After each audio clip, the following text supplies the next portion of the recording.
আসসালামু আলাইকুম। Learn with শুভ এর আইসিটি এক্সপার্ট স্পেশাল কোর্সের আজকের এই ক্লাসে আমি আপনাদের সাথে রয়েছি মোহাম্মদ শুভ আলী। বর্তমানে অধ্যয়নরত রয়েছি চট্টগ্রাম বিশ্ববিদ্যালয়ে। আজকে আমরা যে বিষয়টি নিয়ে আলোচনা করতে চলেছি সেটা হচ্ছে সংখ্যা পদ্ধতির ধারণা ও এর প্রকারভেদ। আমরা শেষে যা যা শিখতে পারবো হলো সংখ্যা আবিষ্কারের ইতিহাস বর্ণনা করতে পারবো, সংখ্যা এবং অঙ্কের মধ্যে পার্থক্য করতে পারবো, সংখ্যা পদ্ধতি এবং এর প্রকারভেদ বর্ণনা করতে পারবো, বিভিন্ন সংখ্যা পদ্ধতির মধ্যে পার্থক্য করতে পারবো। তাহলে আর দেরি না করে আজকের ক্লাসটি শুরু করা যাক।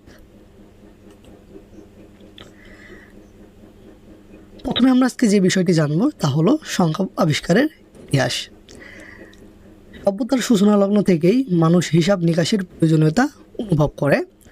তখন গণনার জন্য ব্যবহার করা হতো নানা রকম উপকরণ, যেমন হাতের আঙ্গুল, নুড়ি পাথর, কাঠি, ঝিনুক, রশির গিট, দেওয়ালে দাগ কাটা ইত্যাদি ব্যবহার করা হতো।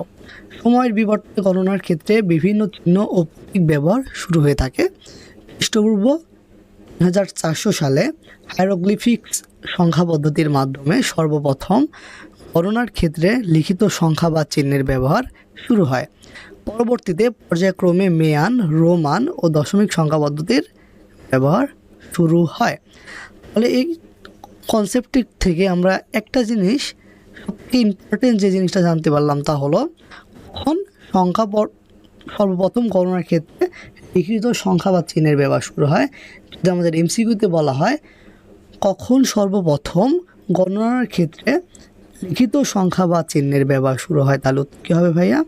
1400 সালে হায়ারোগ্লিফিক্স সংখ্যা পদ্ধতির মাধ্যমে সর্বপ্রথম গণনার ক্ষেত্রে লিখিত সংখ্যা বা চিহ্নের ব্যবহার শুরু হয়। এখন আমরা জানবো কি সংখ্যা কাকে বলে। আচ্ছা, তোমাদের মনে কি কখনো প্রশ্ন জেগেছে সংখ্যা কি বা অঙ্ক কি, আর অঙ্ক বা আর সংখ্যার মধ্যে পার্থক্য বা কি? কখনো কি এমন প্রশ্ন তোমাদের মনে জেগেছে? চলো আজকে আমরা সংখ্যা আর অঙ্ক এই দুইটার মধ্যে যে পার্থক্যটা রয়েছে সেটা জেনে নেই, এবং অঙ্ক এবং সংখ্যা কি এই দুইটা জিনিস যেন আমরা কখনো ভুলে না যাই সেভাবেই আমরা জানার চেষ্টা করব। প্রথমে আমরা শিখব আসলে অঙ্ক কি। সংখ্যা তৈরির যে ক্ষুদ্রতম প্রতীক সেটা হচ্ছে কি অঙ্ক। তাহলে সংখ্যার ক্ষুদ্রতম একক কি? অঙ্ক। সকল অঙ্কই সংখ্যা, কিন্তু সকল সংখ্যা অঙ্ক নয়। যেমন আমরা যদি বলি 3, 4, 7, এটা একটা কি 3 অঙ্ক বিশিষ্ট একটি সংখ্যা না ভাইয়া? এই যে এখানে 2, 4, 7 মানে 240, এটা একটা কি 3 অঙ্ক বিশিষ্ট একটি সংখ্যা, যেখানে 2, 4 এবং 3 এই তিনটি হচ্ছে পৃথক পৃথক অঙ্ক নিয়ে গঠিত, যারা প্রত্যেকেই পৃথকভাবে এক অঙ্ক, কিন্তু এরা একসাথে যখন ব্যবহৃত হয়েছে তখন সেটা কি হয়েছে? একটি সংখ্যা হয়েছে। আমরা বলতে পারি আমাদের গণনা পদ্ধতিতে সাধারণত অঙ্ক রয়েছে 10টি। 0, 1, 2, 3, 4, 5, 6, 7, 8, 9 এই যে 10টি চিহ্ন আমরা ব্যবহার করি গণনার ক্ষেত্রে, এই চিহ্নই হচ্ছে আমাদের এক একটি অঙ্ক। তাহলে আমাদের অঙ্ক কয়টি ভাইয়া? অঙ্ক হচ্ছে 10টি। সংখ্যা কি? সংখ্যা হচ্ছে এমন এক উপাদান যা কোনো কিছুর গণনা, পরিমাণ এবং পরিমাপ করার জন্য ব্যবহৃত হয়ে থাকে। যেমন একাদশ শ্রেণীতে 243 জন ছাত্র আছে, এখানে 243 একটি সংখ্যা। আর আমরা বলতে পারি কি 2 বা ততোধিক অঙ্ক মিলে একটি সংখ্যা তৈরি হয়। যেমন এখানে দেখলাম কি 243, এটা একটি সংখ্যা হলেও এখানে অঙ্ক রয়েছে কয়টি? 3টি। অঙ্ক 3টি কি? 2, 4, 3। তাহলে আমরা এই কনসেপ্ট থেকে একটা জিনিস বুঝতে পারলাম যে সকল অঙ্ক সংখ্যা, মানে 0 থেকে 9 পর্যন্ত যে 10টি অঙ্ক রয়েছে তারা প্রত্যেকেই এক একটি সংখ্যা হলেও সেই অঙ্কগুলো কিন্তু সেই যে সংখ্যাগুলো রয়েছে প্রতিটি এক অঙ্ক হলেও সকল অঙ্কই কিন্তু সংখ্যা, কিন্তু সকল যে সংখ্যাগুলো আমাদের রয়েছে সকল সংখ্যা কিন্তু আমাদের অঙ্ক নয়। কেননা এখানে যে 243 এটা একটি সংখ্যা, এটা কোনো অঙ্ক নয়। কিন্তু যদি 2 বলি এটা একটি অঙ্ক এবং একটি সংখ্যা, দুইটাই হবে। এখন ভাই আমাদের প্রশ্ন জাগে কি সংখ্যা পদ্ধতি কাকে বলে, তাই না? আচ্ছা, কোনো কিছু সংখ্যা আমরা যে লিখি বা প্রকাশ করি, এটার যে আমরা যে পদ্ধতিতে লিখি সেটাই আমাদের কী ভাই, সেটাই হচ্ছে আমাদের সংখ্যা পদ্ধতি। আমরা যদি একটু গুছিয়ে বলি, কোনো সংখ্যাকে লেখা বা প্রকাশ ও এর সাহায্যে গাণিতিক হিসাব নিকাশের জন্য ব্যবহৃত পদ্ধতি হলো সংখ্যা পদ্ধতি। সংখ্যা পদ্ধতিতে নিম্ন উপাদানগুলো থাকে, যেমন কতগুলো প্রতীক থাকে, যেমন প্রতীকগুলো কী ভাই 0 1 2 3 ডট ডট ডট। কতগুলো অপারেটর মানে কি প্রক্রিয়া, প্রক্রিয়াগুলো কি যোগ বিয়োগ গুণ ভাগ, এগুলো হচ্ছে একটা প্রক্রিয়াকরণ চিহ্ন। এবং কতগুলো নিয়মাবলী এর মধ্যে রয়েছে কি, এই যে আমরা কী করছি, যোগ করছি বিয়োগ গুণ ভাগ করছি, এগুলো একটা নিয়ম। এই যে এই যোগ বিয়োগের যে সাইনটা বা চিহ্নটা রয়েছে সেগুলো হচ্ছে কি এক একটি অপারেটর। আশা করছি বুঝতে পেরেছ। আমার যদি আবার একবার বলি যে সংখ্যা পদ্ধতি কি, কোনো সংখ্যাকে লেখা বা প্রকাশ করার যে পদ্ধতি ব্যবহৃত হয় সেটি হলো কি সংখ্যা পদ্ধতি। এখন আমরা দেখব কি ভাই সংখ্যা পদ্ধতির প্রকারভেদ। সংখ্যা পদ্ধতির প্রকারভেদ নিয়ে যদি আমরা আলোচনা করতে যাই, একটা সংখ্যা পদ্ধতিকে বা সংখ্যাকে অবস্থানের ভিত্তিতে প্রধানত দুই ভাগে ভাগ করা যায়। একটা সংখ্যা পদ্ধতিকে তার অবস্থানের ভিত্তিতে কয়টি ভাগে ভাগ করা যায়? দুইটি। একটি হচ্ছে পজিশনাল, একটি হচ্ছে নন পজিশনাল। এই যে পজিশনাল সংখ্যা পদ্ধতিকে আবার চারটি সেক্টরে ভাগ করা যায়। 1 নাম্বার বায়োনারি, 2 অক্টাল, 3 ডেসিমেল বা দশমিক, আর হেক্সাডেসিমেল। আমাদের এখন প্রশ্ন থাকছে ভাই যে নন পজিশনাল সংখ্যা পদ্ধতি আসলে কি, আসলে পজিশনটা দিয়ে কি বোঝানো হচ্ছে, নন পজিশনাল সংখ্যা পদ্ধতিটা আসলে কি, এই প্রশ্ন আমাদের মনে ঘুরপাক খাচ্ছে, তাই তো? তাহলে চলো আমরা জেনে নিই নন পজিশনাল সংখ্যা পদ্ধতি আসলে কি।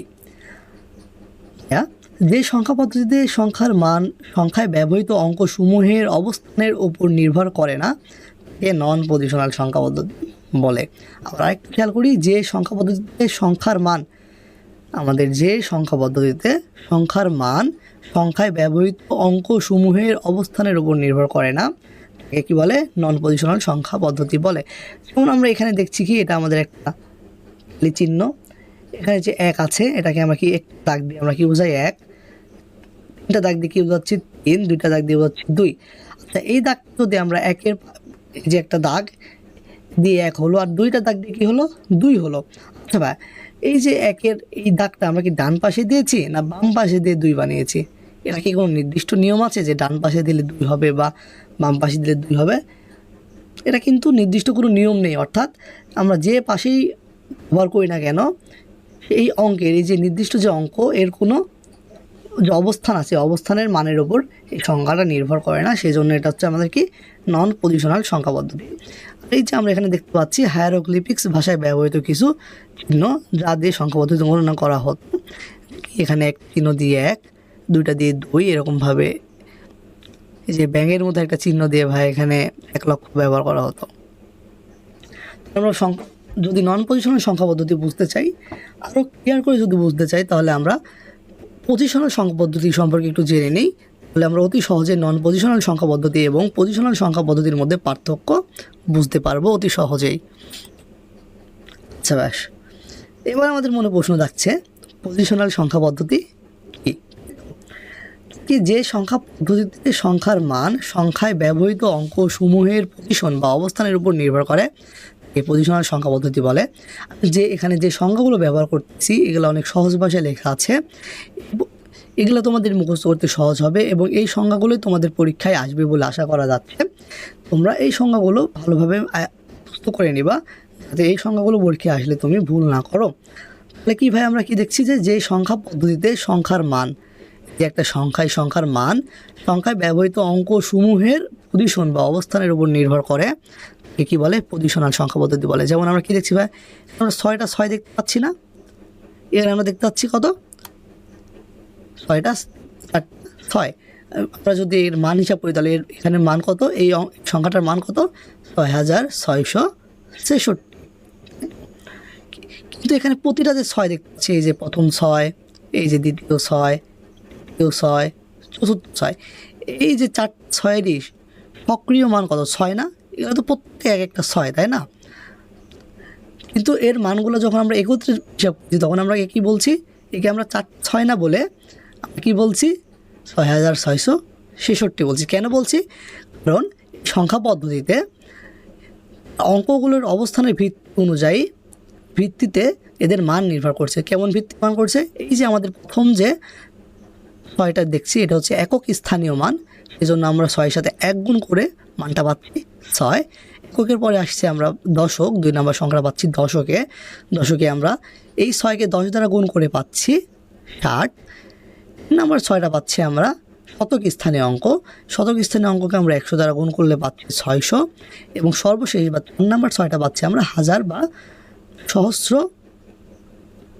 অংশে, এই জন্য আমরা একে 1000 দ্বারা গুণ করলে পাচ্ছি 6000।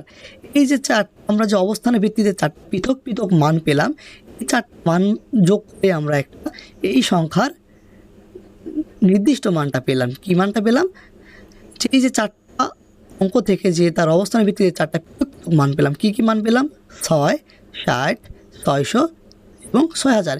এই 4 পৃথক মান যোগ করলে আমরা পাচ্ছি 6663। এটাই হলো একটা পজিশনাল সংখ্যা পদ্ধতি। কেন এটা একটা পজিশনাল সংখ্যা পদ্ধতি, কারণ এই সংখ্যা পদ্ধতিতে সংখ্যার মান, সংখ্যায় ব্যবহৃত এই যে অঙ্ক, এই একটা অঙ্ক, এই অঙ্কসমূহের পজিশন বা অবস্থানের উপর নির্ভর করছে। আশা করছি তোমরা সবাই বুঝতে পেরেছো ভাইয়া। আচ্ছা, আমরা নন পজিশনাল সংখ্যা পদ্ধতির যেহেতু কোনো প্রকারভেদ নেই, এজন্য আমরা শুধু বুঝবো যে কি নন পজিশনাল সংখ্যা পদ্ধতি কী, এই সংখ্যাটি একটু মুখস্থ করে রাখবো এবং কিছু উদাহরণ জেনে রাখবো। আর যেহেতু পজিশনাল সংখ্যা পদ্ধতির প্রকারভেদ রয়েছে এবং এখান থেকে প্রশ্ন হয়ে থাকে, এজন্য এটা আমরা গুরুত্ব সহকারে মুখস্থ করে নিব। পজিশনাল সংখ্যা পদ্ধতি ভাই কয়টা, বাইনারি, অক্টাল, ডেসিমেল এবং হেক্সাডেসিমেল। তাহলে চলো বাইনারি, অক্টাল, ডেসিমেল ও হেক্সাডেসিমেল সম্পর্কে বিস্তারিত জেনে নেওয়া যাক। প্রথমত আমরা জানতে পারছি বাইনারি সংখ্যা পদ্ধতি কী। আসলে ভাই তোমরা কি কখনো চিন্তা করেছো বাইনারি সংখ্যা পদ্ধতি কী? বাইনারি নামটা কেনই বা এর নাম বাইনারি হলো? এর নাম তো অন্য কিছু হইতে পারতো, তাই না? এই নামটা বাইনারি কেন হলো, চলো আমরা এর ইতিহাস জেনে নিই। বায়ো বা বিআই শব্দের অর্থ হলো 2। এই যে বাইনারি শব্দে যে আমরা বাই শব্দটি ইউজ করি, বিআই, এই শব্দের অর্থ হলো 2। যে সংখ্যা পদ্ধতিতে 0 ও 1 এই দুইটি প্রতীক বা চিহ্ন ব্যবহার করা হয় তাকে বাইনারি সংখ্যা পদ্ধতি বলে। বাইনারি সংখ্যা পদ্ধতি কি ভাইয়া, যে সংখ্যা পদ্ধতিতে 0 ও 1 এই দুইটি প্রতীক বা চিহ্ন ব্যবহার করা হয় তাকে বলা হয় কি, বাইনারি সংখ্যা পদ্ধতি। যেমন এখানে একটা সংখ্যা দেখতে পাচ্ছি আমরা, কত ভাইয়া, 10। এখানে মানে কি আছে, 0 1 0 1 0, এই দুইটি শূন্য সংখ্যা ছাড়া অন্য সংখ্যা নেই। এবং এখানে এই যে ব্যাগের ক্লোজ করে এখানে দেওয়া আছে, এটা হচ্ছে সংখ্যার ভিত্তি বা বেজ। এই সংখ্যার কি, ভিত্তি বা বেজ। বাইনারি সংখ্যার বেজ বা ভিত্তি 2। এখন আমাদের মনে প্রশ্ন থাকতে পারে, অনেকের মনে প্রশ্ন থাকতে পারে যে ভাইয়া বেজ বা ভিত্তি কী। চলো আমরা জেনে নিই বেজ বা ভিত্তি কী। কোনো একটি সংখ্যা পদ্ধতিতে ব্যবহৃত মৌলিক চিহ্নসমূহের মোট সংখ্যা বা সমষ্টিকে ওই সংখ্যা পদ্ধতির বেজ বা ভিত্তি বলে। আমরা যদি আরেকবার পড়ি, কোনো একটি সংখ্যা পদ্ধতিতে ব্যবহৃত মৌলিক চিহ্নসমূহের মোট সংখ্যা বা সমষ্টিকে ওই সংখ্যা পদ্ধতির বেজ বা ভিত্তি বলে। আমরা যদি সহজ ভাষায় বলতে চাই ভাইয়া, সংখ্যা পদ্ধতিতে আমরা যদি ভাই একটু সহজ ভাষায় বলতে চাই তাহলে কি বলতে পারি, একটি সংখ্যা পদ্ধতিতে মোট যতগুলো অঙ্ক ব্যবহৃত হয় সেই অঙ্কের পরিমাণই হলো সংখ্যা পদ্ধতির বেজ বা। আমরা এখানে কি দেখলাম ভাই, এখানে আমরা দেখলাম বাইনারি সংখ্যা পদ্ধতিতে মোট 2টি অঙ্ক ব্যবহৃত হচ্ছে, তা হচ্ছে 0 ও 1। এই জন্য বাইনারি সংখ্যা পদ্ধতির বেজ কত, বেজ বা ভিত্তি হচ্ছে 2। কেন 2? কারণ বাইনারি সংখ্যা পদ্ধতিতে মাত্র 2টি অঙ্কই ব্যবহৃত হচ্ছে। বাইনারি সংখ্যা পদ্ধতিতে যেহেতু 0 এবং 1 এই দুইটি প্রতীক ও চিহ্ন ব্যবহার করা হয়, এর বেজ বা ভিত্তি হচ্ছে কত, 2। ইংল্যান্ডের গণিতবিদ জর্জ বোল বাইনারি সংখ্যা পদ্ধতি উদ্ভাবন করেন। কে ভাইয়া বাইনারি সংখ্যা পদ্ধতি উদ্ভাবন করেন? ইংল্যান্ডের গণিতবিদ জর্জ বোল বাইনারি সংখ্যা পদ্ধতি উদ্ভাবন করেন। এখন হয়তো বা কিছু কিছু স্টুডেন্ট আছো যারা এই যে জর্জ বুল নামক যে ভদ্রলোকটা আছে তাকে কী করবা, গালি দিবা। সে যদি বাইনারি সংখ্যা পদ্ধতি আবিষ্কার না করতো তাহলে তো আজকে আইসিসিতে এই পড়া লাগতো না, সেই করা লাগতো না। কিন্তু ভাই ভেবে দেখেছো, সে যদি বাইনারি সংখ্যা পদ্ধতি আবিষ্কার না করতো তাহলে এই যে আমাদের কম্পিউটার সিস্টেম, এই যে আমাদের অনলাইন যে সিস্টেমটা, এই সিস্টেমটা কিন্তু থাকতো না। কেন থাকতো না? কারণ আমাদের কম্পিউটারের সকল কাজ পরিচালনা হচ্ছে এই বাইনারি সংখ্যা পদ্ধতির মধ্যে। তাই তাকে বকা দিয়ে লাভ নেই, মনে মনে গাল পেরিয়েও লাভ নেই। কেন লাভ নেই? সে যদি এই যে এই বাইনারি সংখ্যা পদ্ধতি আবিষ্কারই না করতো ভাইয়া, তাহলে ঘরে বসে গার্লফ্রেন্ডের সাথে বয়ফ্রেন্ডের সাথে SMS করা হতো না। কেন হতো না? কারণ আমরা এই বাইনারি সংখ্যা পদ্ধতি ব্যবহার করেই এই কাজগুলো করে থাকি। আচ্ছা ভাইয়া, যাই হোক, কী বললাম, বাইনারি সংখ্যা পদ্ধতিতে সবচেয়ে সরলতম সংখ্যা পদ্ধতি। বাইনারি সংখ্যা পদ্ধতি হচ্ছে কি সবচেয়ে সরলতম সংখ্যা পদ্ধতি। বাইনারি সংখ্যা পদ্ধতির 0 ও 1 এই দুটোই মৌলিক চিহ্নকে বিট বলে। এই বিট কাকে বলে? বাইনারি সংখ্যা পদ্ধতির যে 0 এবং 1 আছে, অঙ্ক দুটি রয়েছে, এই দুটি মৌলিক চিহ্নকে বিট বলে এবং 8 বিটের গ্রুপ মিলে গঠিত হয় একটি বাইট। যদি প্রশ্ন হয় ভাইয়া 1 বাইট সমান কত বিট, তাহলে উত্তর কী হবে? 1 বাইট সমান 8 বিট। 8 বিটের সমন্বয়ে মূলত একটি বাইট তৈরি হয়। আর বিট কি? যে বাইনারি সংখ্যা পদ্ধতিতে 0 ও 1 এই দুইটি মৌলিক চিহ্ন রয়েছে তাকে বলা হয় কি? বিট। এবার দেখব কি আমরা অক্টাল সংখ্যা পদ্ধতি। অক্টা শব্দের অর্থ হলো 8। কারণ কি? যে সংখ্যা পদ্ধতিতে 8 বা 0, 1, 2, 3, 4, 5, 6, 7 এই যে 8টি বা চিহ্ন ব্যবহার করা হয় তাকে অক্টাল সংখ্যা পদ্ধতি বলে। আচ্ছা ভাই, এই সংখ্যার মধ্যে থেকে যদি তোমাদের প্রশ্ন করি, যেহেতু এখানে প্রতীক বা চিহ্ন ব্যবহার করছে, তাহলে অক্টাল সংখ্যা পদ্ধতির বেস বা ভিত্তি কত হবে? ঠিক বলেছ। তাহলে অক্টাল সংখ্যা পদ্ধতির বেস বা ভিত্তি হবে কত? 8। কেন 8 হবে? কারণ এই সংখ্যা পদ্ধতিতে মোট অঙ্ক ব্যবহার করা হয়েছে, সেজন্য অক্টাল সংখ্যা পদ্ধতির বেস বা ভিত্তি হবে 8। সংখ্যা পদ্ধতিতে 0 থেকে 7 পর্যন্ত মোট 8 প্রতীক বা চিহ্ন নিয়ে যাবতীয় গাণিতিক কর্মকাণ্ড সম্পাদন করা হয় বলে এর বেস ভিত্তি হলো কত? 8। অক্টাল সংখ্যা পদ্ধতিকে 3 বিট সংখ্যা পদ্ধতিও বলা হয়। যদি প্রশ্ন করা হয় ভাইয়া অক্টাল সংখ্যা পদ্ধতিকে কয় বিট সংখ্যা পদ্ধতি বলা হয়, উত্তর হবে 3 বিট। কারণ অক্টাল সংখ্যা পদ্ধতিতে ব্যবহৃত 0 থেকে 7 পর্যন্ত মোট 8 প্রতীক বা চিহ্নকে 3 বিটের মাধ্যমেই প্রকাশ করা যায়। ফলে অক্টাল পদ্ধতিতে ব্যবহৃত যে একটি প্রতীক বা চিহ্ন রয়েছে তাকে কয়টি বিটের মাধ্যমে প্রকাশ করা যায়? 8 বিটের মাধ্যমে প্রকাশ করা যায়। ডিজিটাল সিস্টেমের বিভিন্ন ক্ষেত্রে বাইনারি সংখ্যাকে নির্ভুল ও সহজে উপস্থাপন করার জন্য অক্টাল সংখ্যা পদ্ধতি ব্যবহৃত করা হয় বা ব্যবহার করা হয়। তবে আমরা কি বললাম? আমরা এখানে বাইনারি সংখ্যা পদ্ধতি এবং অক্টাল সংখ্যা পদ্ধতি সম্পর্কে জানলাম। বাইনারি সংখ্যা পদ্ধতির বেস বা ভিত্তি এখানে 0 ও 1 এই দুটি চিহ্ন ব্যবহার করা হচ্ছে এবং অক্টাল সংখ্যা পদ্ধতির বেস বা ভিত্তি হচ্ছে কত? 8। এখানে 0 থেকে 7 এই 8 চিহ্ন বা অঙ্ক ব্যবহৃত হচ্ছে, সেজন্য অক্টাল সংখ্যা পদ্ধতির বেস বা ভিত্তি হচ্ছে 8। আশা করছি তোমরা সবাই বুঝতে পেরেছ। এবার আমরা জানবো ডেসিমেল সংখ্যা পদ্ধতি। ডেসিমেল সংখ্যা পদ্ধতির অপর নাম হচ্ছে দশমিক সংখ্যা পদ্ধতি। আমরা এই সংখ্যা পদ্ধতিতেই মূলত লিখে থাকি। আমরা এই যে সাধারণ যোগ, বিয়োগ, গুণ, ভাগ বা আমাদের প্রাত্যহিক কাজের জন্য মূলত ডেসিমেল সংখ্যা পদ্ধতি বা দশমিক সংখ্যা পদ্ধতি ব্যবহার করে থাকি। ডেসি শব্দের অর্থ হলো কি? 10। যে সংখ্যা পদ্ধতিতে মোট 10টি 0 থেকে 9 প্রতীক বা চিহ্ন ব্যবহার করা হয় তাকে ডেসিমেলের বা দশমিক সংখ্যা পদ্ধতি বলে। তোমাদের কাছে প্রশ্ন হলো ডেসিমেল সংখ্যা পদ্ধতি কয় বেস বা ভিত্তি রয়েছে? ডেসিমেল সংখ্যা পদ্ধতির বেস বা ভিত্তি কত? তোমরাই বলবা। আমরা এখানে কি দেখছি? ইউরোপে আরবরা এই সংখ্যা পদ্ধতির প্রচলন করায় অনেকে এটিকে আরবি সংখ্যা পদ্ধতি নামে অভিহিত করেন।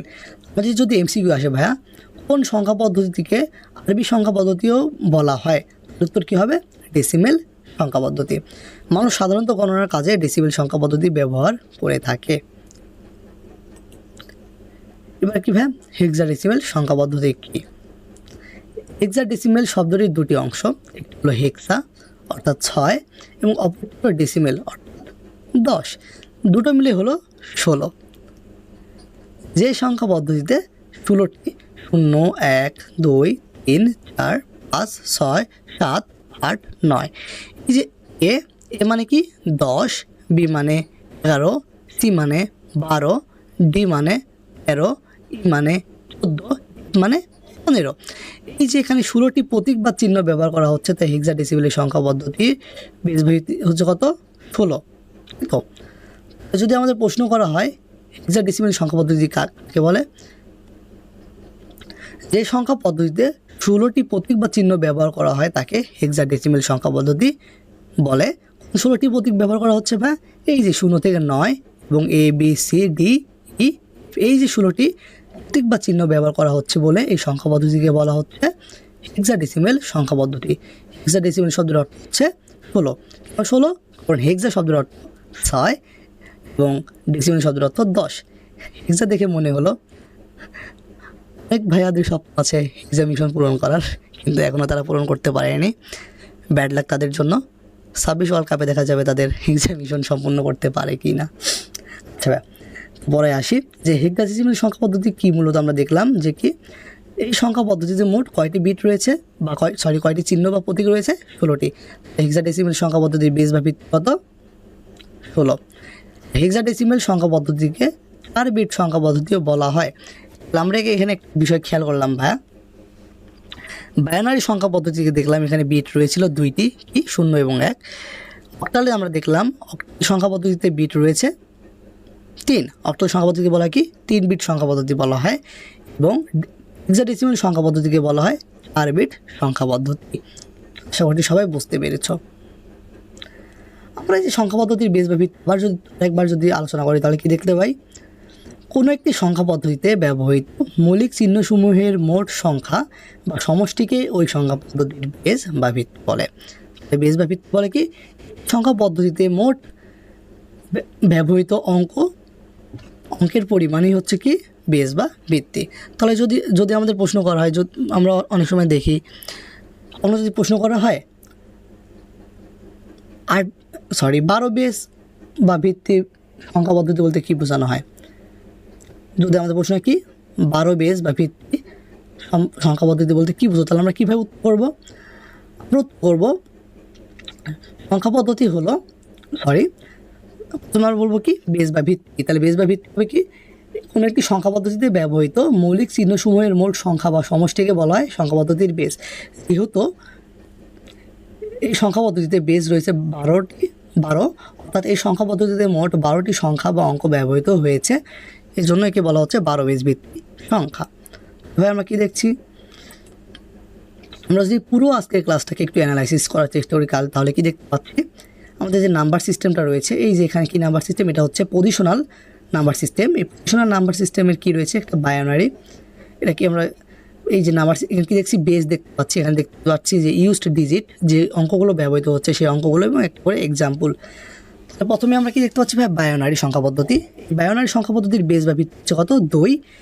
কোন 2টি অঙ্ক ব্যবহৃত হচ্ছে? 0 এবং 1। এক্সাম্পল এখানে দেয়া রয়েছে। আমরা অতি সহজে কীভাবে বুঝবো যে সংখ্যা পদ্ধতির বেস বা ভিত্তি থাকবে 2, সেটাই হচ্ছে আমাদের কি বায়োনারি সংখ্যা পদ্ধতি। যে সংখ্যা পদ্ধতির বেস বা ভিত্তি দেওয়া থাকবে 8, সেটা হচ্ছে অক্টাল সংখ্যা পদ্ধতি। যে সংখ্যা পদ্ধতির বেস বা ভিত্তি থাকবে 10, সেটা হচ্ছে ডেসিমাল সংখ্যা পদ্ধতি। যে সংখ্যা পদ্ধতির ভিত্তি থাকবে 16, তাকে বলা হবে কি হেক্সাডেসিমেল সংখ্যা পদ্ধতি। আশা করছি সবাই বুঝতে পেরেছ। আজকের ক্লাসটি মূলত এই পর্যন্তই ছিল। শেষ করার পূর্বে কিছু কথা বলে নিই। আমাদের অনেকের আর্থিক অবস্থা একরকম হয় না, যেখানে একটি প্রাইভেট পড়তে গেলে আমাদের কোর্স ফি দেওয়া লাগে 7,000, 8,000, 10,000 টাকা পর্যন্ত। অনেকে সেই জন্য অসচ্ছল পরিবারের ছেলেরা স্টুডেন্টরা যারা আছে তারা কী করতে পারে না, কোচিংয়ে ভর্তি হতে পারে না এবং আইসিটি ইংলিশ বাংলার সঠিক প্রিপারেশন নিতে পারে না, সেজন্য তাদের রেজাল্ট খুব একটা ভালো হয় না। সেজন্যই মূলত লার্ন উইথ শুভ নিয়ে এসেছে আপনাদের জন্য আইসিটি এক্সপার্ট স্পেশাল কোর্স। এখানে শুধু আইসিটি নিয়ে আলোচনা করা হচ্ছে না, আইসিটি এক্সপার্ট স্পেশাল কোর্সটি কিনলে আপনারা পাচ্ছেন তার সাথে বাংলা, ইংলিশ এবং আইসিটির স্পেশাল সাজেশন সম্পূর্ণ বিনামূল্যে, যে সাজেশন থেকেই আপনারা মিনিমাম 90 মার্ক কমন পাবেন বলে আশাবাদী রয়েছি। আজকের ক্লাসটি এই পর্যন্তই। শেষ করার পূর্বে বলবো আমাদের আইসিটি এক্সপার্ট স্পেশাল কোর্সটি ক্রয় করুন এবং আইসিটির যত ভয় আছে সেটা দূর করুন। ধন্যবাদ। আসসালামু আলাইকুম।